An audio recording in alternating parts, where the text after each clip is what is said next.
Hello students, as today we will start a new chapter, wave optics. So before starting it, we have discussed already types of optics means day by day and in the history how optics is progressed and how we have discovered the new phenomena, and according to that we always need a new type of nature for the light. So first as three types of optics I have told you, one in the chapter ray optics and its starting. So first type of optics we have, that is symmetrical optics, that study about the refraction and reflection phenomena. So one more thing, reflection and refraction, these two phenomena are common in all type of optics, whether you are studying wave optics or quantum optics or symmetrical optics. So these two phenomena can be proved, can be understood by any kind of optics, but some of the other phenomena that are dividing these optics, that are interference, diffraction, polarization, Doppler effect, quantum optics means photoelectric effect, Compton effect. These are all the lights phenomena that we are observing, that are different phenomena. And after these phenomena we have started to study a lot, we have started to develop a lot of devices, modern physics is started. So this you can understand, this chapter optics is very important for our daily life also, because only one kind of light was known for us from the starting, that was visible light. So we have started with this one. So in the case of visible light, first we have used the geometrical optics and we have seen reflection and refraction phenomena. We have developed a microscope and telescopes for that one. Next one, after some times, one new phenomena is solved, and that is discovered for the light, that was interference of light. So interference is what? Here we are observing some of the dark bright strips in light, or colored strips in light. With the help of white light, the 7 colors of light are observing, like in rainbows you are observing, that 7 colors are absorbed in an arc form. So why they are only circular, why this kind of spectrums they are showing, that is all the topic of interference of light. So here light beams are interfering now in each other. While in geometrical optics we were saying that two light rays were not interfere whether we are not using any converging lens or anything. So it means that still we have to just modify our laws, modifies our knowledge. So that knowledge is modified with the help of now wave optics. So here we will adopt the nature of the light as a wave. So light rays will be as a wave, and this nature has started by Huygens, the scientist, that was very great scientist. He has started to study the light in a different wave, that is he has started to take it as a wave. But one thing that you should know, that is Huygens take light as a mechanical wave first, means light needs medium to travel. Second things he has seen, light are as a longitudinal wave, means the vibration of light rays or vibrations of electric and magnetic field in light, that is like a longitudinal. But later some of the topics were modified by Fresnel, and you know the most of the modification is done by Maxwell, and he has proved that light is an electromagnetic wave first. Second thing, he has proved all the components in light, like electric field, magnetic field and direction of propagation, are perpendicular to each other, means light is transverse in nature. So the transverse nature is proved. The electromagnetic nature means light don't need any kind of medium to travel. It can travel without medium, that is from free space it is traveling. So still we don't know what is in free space, and we are taking that there is no media. So that's why we are calling it electromagnetic wave, and that is a radiation method we are using here for that propagation. And the second thing, it is in transverse nature. So this was the first of all introduction for our chapter. Rest of the things as properties of wave we have understood already in class 11. So we will use a lot of just topics from there for the understanding purpose in this case. So first let's start our chapter from a basic topic, that is the topic of wavefront. This wavefront topic is introduced by the Huygens, that is whenever we are using a source and that source is delivered light in all possible direction. You are using any light, any bulb or light, and that is just distributing light in all possible directions. That's why we can see objects of any direction. The light of sun is coming, and that sunlight is distributed in all directions. That's why whenever we are moving 360, we can see any of the object. So that's why first of all any source is distributing light in all possible directions. So if suppose we have a point source, this is point source means single point like source we are talking for this one. So light will be just emerging from this point source in all possible ways. So this is, you can just make the direction of light on all possible waves. Now what is the wavefront? Exactly, wavefront is a locus of all the points on the path of light which are in same phase. So phase, first of all, the word phase we have discussed already in the wave chapter. I have told you just number of topics I will take from there. So here phase means at a particular time, at a particular space, what is the location of any object, any particle, any point, that is called its phase. So phase is providing us location. Second one thing, if you have to find out the point that are in the same phase, means where the light rays are just reaching simultaneously, that point will be taken as the same phase point. So if suppose at t time we are seeing where all the light rays here. So light rays here that will be after t time, that will be at the distance x is equal to c into t, because velocity of light is constant, that is c into t. Here I am not talking for the different media. Whenever media will be changed, velocity is changing, you know already. So in free space we are talking that c into t will be distance of. So let's just mark ct distance. So this is suppose ct distance, this is ct, this is ct distance, this is ct, and this is ct. So in this way we have marked all the points that are at the same point, same distance at the same time. Now this is the definition of phase. At the same time, at the same point, where all the points that I will call in the same phase. So if you will just match these points,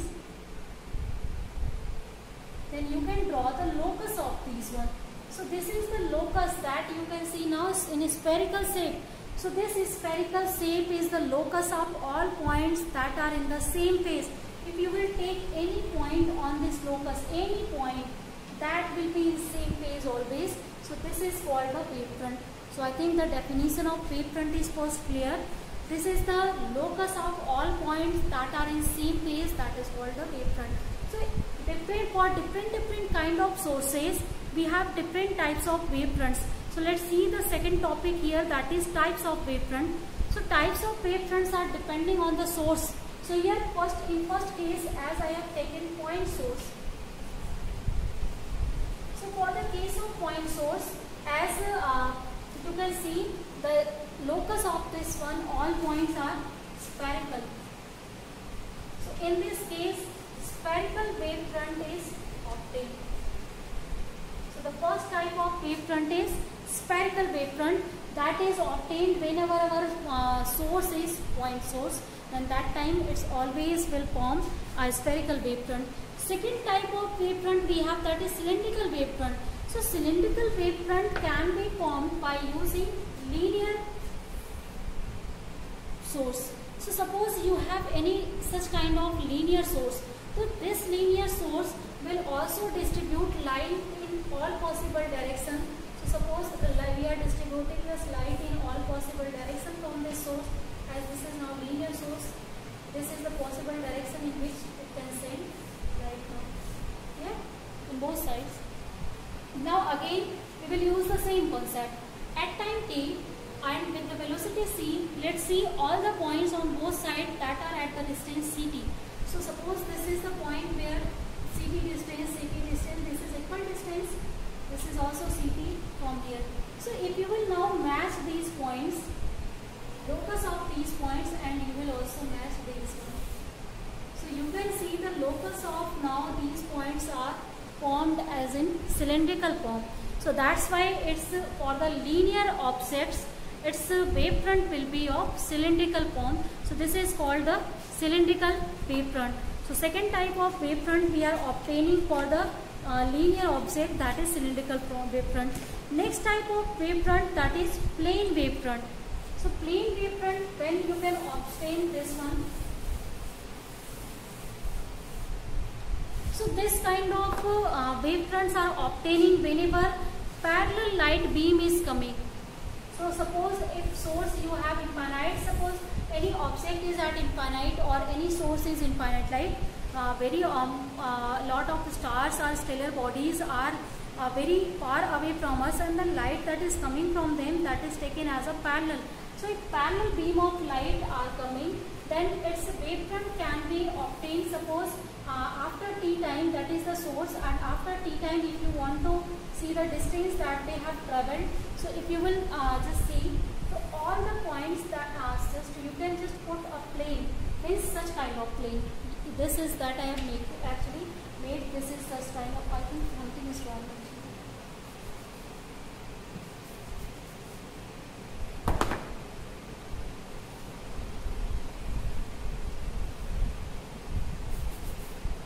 So this type of plane you will obtain, or in another point if you will draw, again you will obtain this kind of plane. So number of planes you can put on in the path of the light that you are now able to see. So this is a plane, that is path, and in this plane all the points that will lie, that will be in same plane phase. Again this is the same distance traveled by the particle, because they are infinite beam, and that's why again all the particles will be in same phase. So in this way, this you can see now the plane wavefronts we are obtaining for this one case. So these are the first information about the wavefront. That is the key point actually of the Huygens principle. That's why I told you this topic. So students, after the discussion on wavefront, we will start now our chapter. So in this chapter, first of all, we will see the first work in the case of wave optics, that is done by the Huygens, and his principle we have seen. Later, by using the Huygens principle, how can we understand the phenomena? We will see, like we can easily discuss the phenomena of reflection, refraction, also by wave theory. Second one, we can discuss new phenomena like interference and diffraction. Only in your syllabus we have to study these two one. Other phenomena like polarization, Doppler effects are also present, that you actually don't have to study. So here we will go only for the interference and diffraction in this chapter. So first of all, let's see what is the Huygens principle, then we will move further.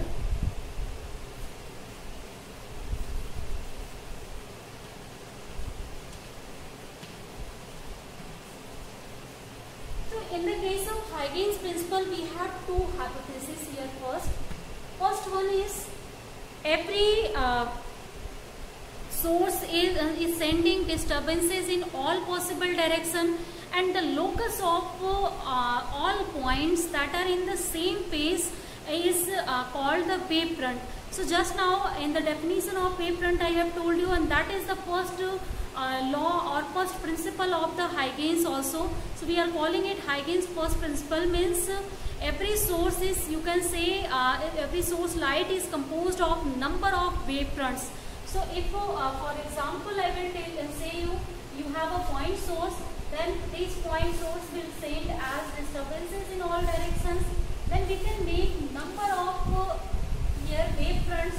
So suppose this is our wavefront for this point source. So every point on this wavefront will be in same phase now. Again, if you will see now the second principle here. The second principle is for this one case, then every point that is situating on this wavefront, that is also a source of energy, source of light. So first, this first one that we have drawn with the locus of all points in same phase, that is called primary wavefront. So So you can draw number of primary wavefronts that is are the same phase with the source, and that are called primary wavefront. Now every point, as I am saying you, every point on this primary wavefront, they are again acting as a source of light again. Means they are acting as independent source, and these independent source will behave just like the original source. Like your original source is expanding light in all possible direction. One theory here you have to keep in your mind: always light travel in forward direction, not in backward direction. So here also you can see this is your point source, always in forward direction, in all possible direction light is traveling. So whenever these sources will behave like the independent source, they will send disturbances in all possible direction in forward direction. Backward one will not be possible. Suppose for this one I have taken this source, that is S1. So this S1 will again send disturbances of light in all possible direction. So we can again draw the locus of all points that are in the same phase. So again light will travel with the speed as c, and after t1 time, if you are seeing where all the light beams are, so c1 into t distance you have to see. Suppose these are the points of c1 into t distance, then these all points and their locus will be in same phase. Means every point now that is situating on this locus, that is in same phase, and this is the definition of wavefront. Whenever you are drawing some kind of figure or locus that on which every points are in same phase, that is called wavefront. Means with the help of this secondary source we can also obtain this wavefront. So this secondary source is known as wavelet. We are calling it secondary wavelets. Next one, this wavefront is known as secondary wavefront. So this is the principle of Huygens of wavelets and wavefront. So this in this way always we are saying light travels in the form of wavelets and wavefront continuously in forward direction. So this is our theory. Again, if I will tell you simple here, if we have this wavefront, spherical wavefront, then every point of this spherical wavefront will send the disturbances in all direction. Then we can just make locus of these one, and this locus is again the wavefront. So this wavefront is called secondary wavefront. The first one is known as primary wavefront.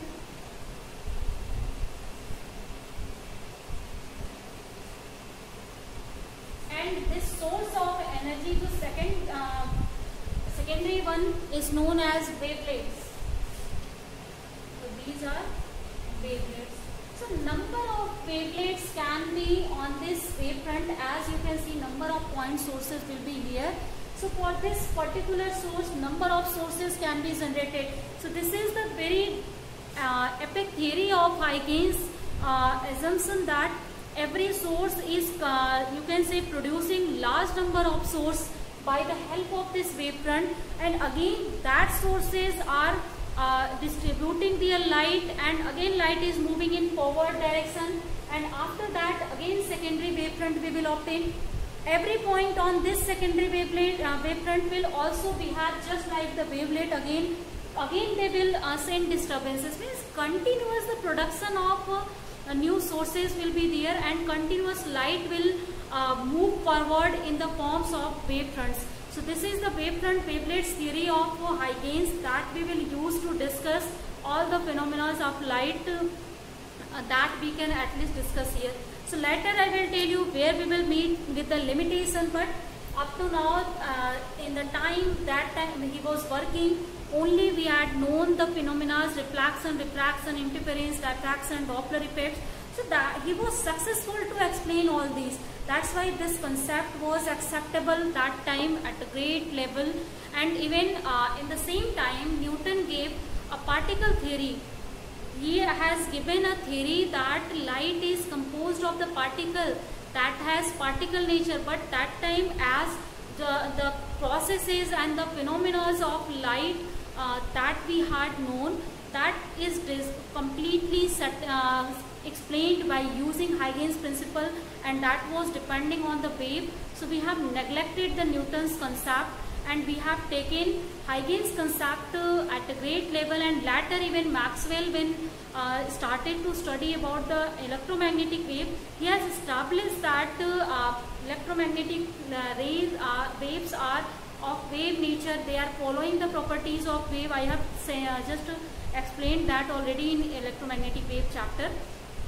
So after his evolution, after his discussion or calculations, even Newton's theory was completely denied. But later, when some of the experiment has done by Hertz and Compton, then we have started to discuss on spectroscopic things, fine structure, then we meet again with the problem with the light nature, and we have started to again think for the new nature of light.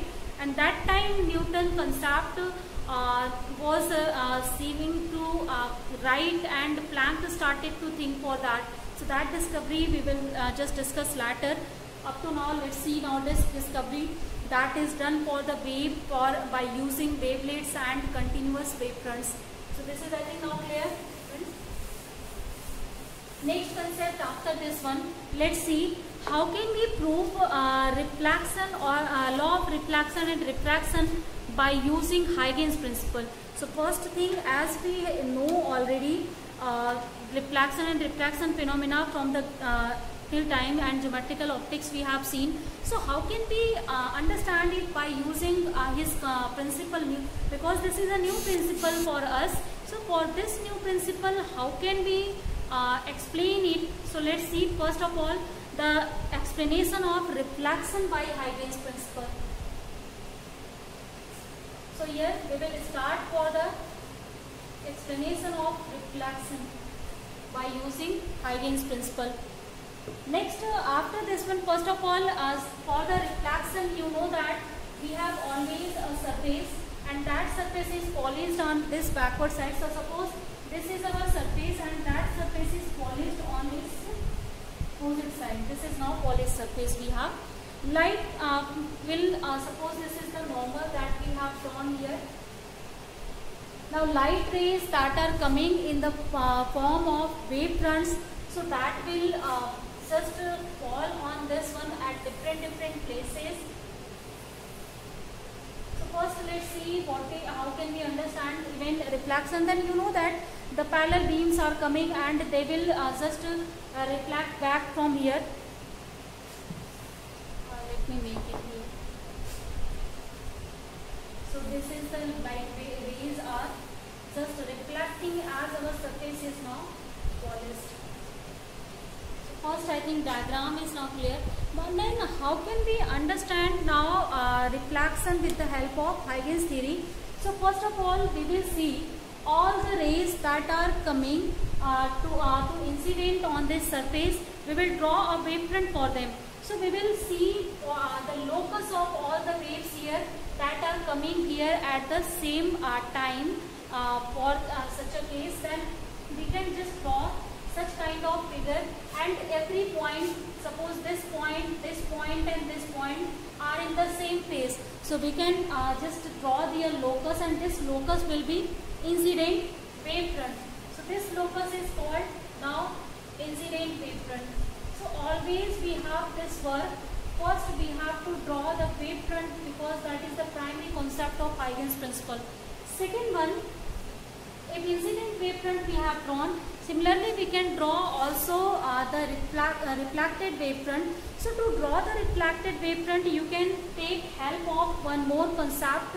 You can just draw a normal, just measure this distance, and then just take an arc here. So this distance will be as the arc. Then that time all the points, if you will just meet these one as this one, arc point, then all these points that are lying here, that will be automatically in the same phase. So we are using geometry to solve, just to draw the reflected wavefront. So to draw it, you can use this concept of the arc here. So this wavefront is now reflected wavefront.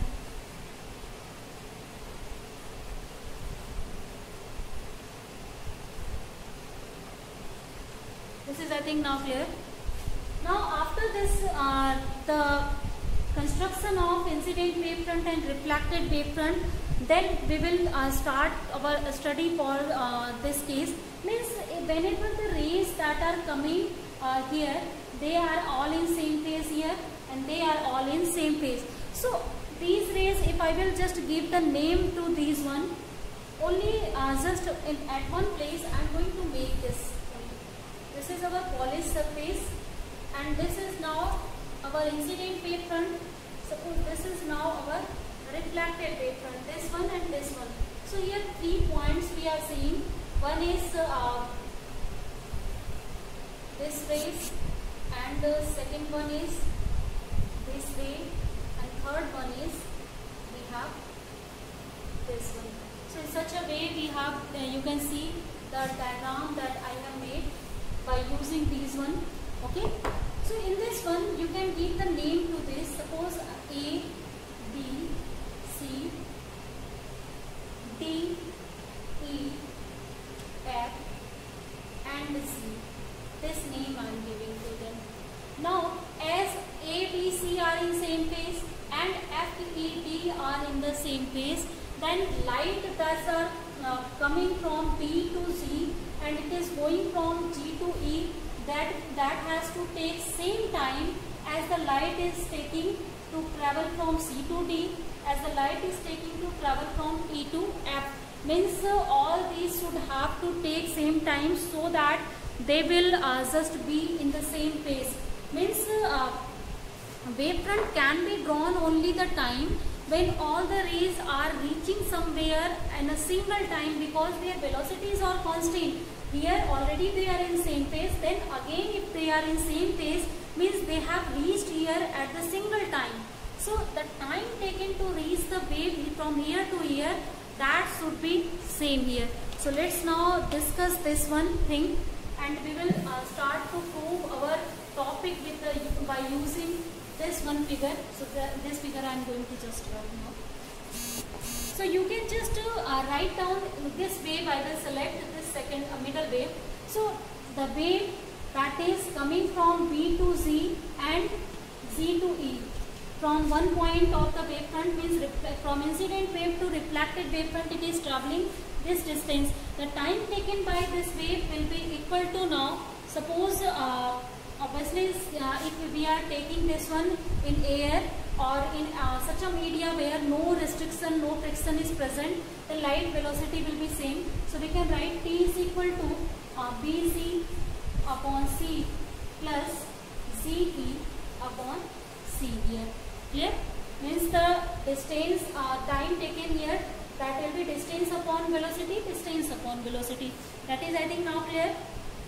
Next one, now we can just see the angle of incidence. So as this is our surface on which light is incident, this is the incident wavefront. So this will be the angle that is making the incident wavefront from this one, that should be angle of incidence, and this whole of the angle should be angle of refraction here for this one case. So we can now write a formula here for these one cases. Now we can write down sin I in the triangle, this one ABC. By using triangle ABC you can write sin I, because these are the normals here, so that's why this will be 90 degree. Then here the perpendicular upon base, perpendicular is BC, perpendicular upon hypotenuse here, BC upon AC, this will be the hypotenuse. So you can just put the value of BC from here, that will be AC sin I. In the same way, if you will just select the triangle that is ECB, in this triangle you can find out the value of sin R. So this value of sin R, as it is, this is now perpendicular, this is hypotenuse, so this will be equal to EC upon ZD. So this is now, and as it is the middle point, then AC should be equal to ZD. So in the place of this one you can write this thing, or if it is changing, then you can also write in the place of ZD AD minus of AZ. So let's write here in the place of ZD we can write AD minus of AZ from here. Clear, I think now? So let's now put the value of EZ and BZ from here. So if you will put now in this equation, so first is BZ, that will be AC sine I upon C plus AD minus of AC sine R upon now C. In next line, you can take common the factor AZ. So if you will take AZ by C as a common, so this will be equal to sine I minus of sine R plus you can write AD sine R by C. Now in this equation, if you will see, whenever this AC will change, because this is arbitrary distance, AC is where this ray can fall here, this ray can fall here.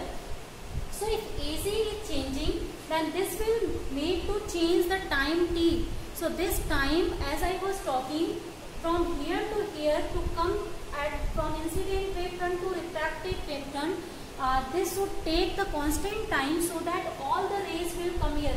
Because if you will see now this ray, whether the CD you will see or AF you will see, these are taking time t to reach on the second wave front, but as this ray's time is varying while varying G point. So if this will vary, then that time our concept of Huygens principle will be wrong. According to Huygens principle, all the rays that are reaching here, that should take same time, that should be simultaneous. But here this point E is not simultaneous according to our point. So it means this concept, this one portion should be 0 here, so that time can be constant, because this AD is fixed now. So this AD is constant, R is constant, angle of reflection, C is constant. So this term is constant, that will make our time constant, but this term is varying our time. So for this term, now you can just compare these equations, these one to equal to 0. So we are just neglecting other terms or just removing other terms and directly taking the condition here to make all the points as simultaneous and all the points to be in same phase. And in this case here, as AC a distance, that should not be 0, C cannot be 0 already. So this factor can be 0, that is the bracket factor. So if bracket factor now, you can see sine I minus sine R is equal to 0, and in another term you can write sine I, this is equal to sine R, or you can write I is equal to R. So this is now the law of reflection. Angle of incidence is equal to angle of reflection. This is proved now by using Huygens principle successfully. And other from the figure you can see that normal incident ray and reflected ray already are in same phase. So for the same phase, as we have used now this concept, so directly here all the laws of reflection are proved. Now we can easily easily explain the reflection by using Huygens principle. So I think that now clear. So in next class, student, we will see how can we prove law of refraction by using Huygens principle. For today, let's end our class here.